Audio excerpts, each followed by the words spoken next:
नमस्कार, आपण पाहत आहे GD9 महाराष्ट्र न्यूज। डंपर आणि मोटरसायकल यांच्यात डोंगरगाव जवळ भीषण अपघातात नगरसूर येथील युवकाचा जागेवरच मृत्यू, चालकासह डंपर फरार। याबाबत समजलेली माहिती अशी की भारमकडून येवल्याकडे मुरमाचा डंपर भरून निघाला असताना डोंगरगाव शिवारात नगरसूर येथील फरताळवाडी येथील दीपक बाजीराव फरताळे वय अंदाजे 28 ते 30 वर्ष हा युवक येवल्याकडे येत होता।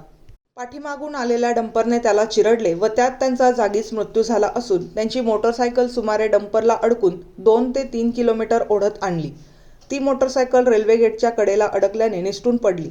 या घटनेची माहिती येवला तालुका पोलिसांना समजताच येवला तालुका पोलीस स्टेशनचे PSI दिघे साहेब, पोलीस कॉन्स्टेबल सागर बनकर, पोलीस कॉन्स्टेबल परमेश्वर मुंडे तात्काळ घटनास्थळावर दाखल झाले। हा डंपर अंदरसूर येथील असल्याचे समजते। गेल्या महिन्याभरापासून डोंगरगाव भारम शिवारातून मुरमाची चोरट्या मार्गाने हे डंपरवाले वाहतूक करून शासनाचा रॉयल्टी न फाडता दिवसाढवळ्या शासनाचा लाखो रुपयांचा महसूल बुडवत असून हा डंपर सुमारे 7 ते 8 हजार रुपयाला विकत आहेत। त्यांच्यावरती कुणाचा वचक राहिला नसून त्यांना कुणाची वरदस्त आहे एवढे करून असून सुद्धा किती निष्पाप वाटसरूंचे हे जीव घेणार असे नागरिक आता बोलू लागले आहेत। यावरती येवला प्रांत बाबासाहेब गाढवे व येवला तहसीलदार आबा महाजन या मुरुम माफियांवरती काय कारवाई करणार हे आता बघणं महत्त्वाचं आहे। GD9 न्यूज महाराष्ट्रासाठी गजानन देशमुख, येवला।